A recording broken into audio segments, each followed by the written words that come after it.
बिस्मिल्लाहिर्रहमानिर्रहीम। अस्सलाम वालेकुम। मैं डॉक्टर नवीद आपकी खिदमत में हाजिर हूँ। आज का हमारा प्रोग्राम ज़ुबान की लुकनत के बारे में है। अटक अटक कर बात करना, बोलने में दुश्वारी होना, इंग्लिश में इसे स्टैमरिंग भी कहते हैं। स्टैमरिंग की वजूहात, इसका घरेलू और होम्योपैथिक इलाज आज के प्रोग्राम में आपको बताया जाएगा। एक अंदाजे के मुताबिक दुनिया भर में ऐसे अफराद की तादाद 7 करोड़ के लगभग है जो अपनी रोज़मर्रा बोल चाल में हकलाहट का शिकार होते हैं। इसकी बहुत सी वजूहात होती हैं, अक्सर नफ्सियाती होती हैं। इसके अलावा दिमागी चोट, पैदाइशी ज़हनी मजूरी, हराम मगज़ की बीमारी, ये मरज़ पैदाइशी भी हो सकता है। हकलावट की एक वजह बच्चों की नशोनुमा में ताख़ीर भी हो सकती है। छोटे बच्चे जब 2 से 5 साल की उम्र में बोलना सीखते हैं तो वो हकलाते हैं, लेकिन 98% बच्चे नॉर्मल तरीके से खुद ही ठीक हो जाते हैं, जबकि 2% बच्चे मुस्तकिल हकलाते रहते हैं। ऐसे अफराद एहसास कमतरी का शिकार भी हो जाते हैं, किसी के सामने जाने से परहेज़ करते हैं। अब हम देखते हैं कि इस मर्ज़ में कौन कौन सी अलामात होती हैं।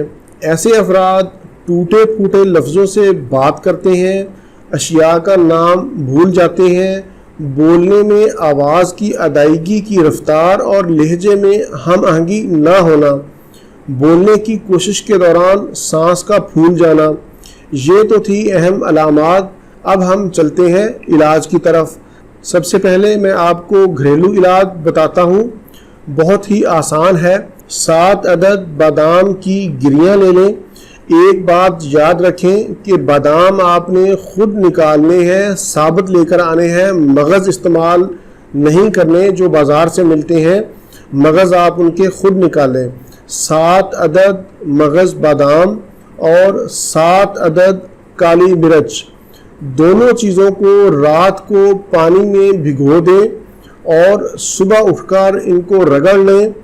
अच्छी तरह रगड़ने के बाद जब इनका पेस्ट बन जाए तो इसमें 1 चम्मच शहद का शामिल करके सुबह निहार मुँह खा लें। इसको कम से कम 1 माह ज़रूर इस्तेमाल करें। इस नुस्खा को आप 3 माह तक भी इस्तेमाल कर सकते हैं। बहुत ही आजमूदा और मुफीद नुस्खा है, इसको ज़रूर आजमाएं। अब मैं आपको होम्योपैथिक में इस्तेमाल होने वाली दवाई का नाम बताता हूँ। होम्योपैथी में जो चोटी की दवाई है उसका नाम है स्ट्रामोनियम। इसका नाम मैंने स्क्रीन पर लिख दिया है। ये होम्योपैथी में सबसे ज़्यादा स्टैमरिंग में इस्तेमाल होती है। मैं आपको अलामात बता देता हूँ।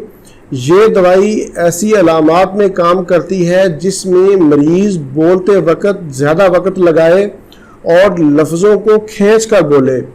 इसको 30 ताकत में ले लें और 5 कतरे सुबह, 5 दोपहर और 5 शाम इस्तेमाल करें। इसके अलावा भी बहुत सी अद्वियात हैं जिनको अलामात के मुताबिक डॉक्टर के मशवरा से इस्तेमाल कर सकते हैं।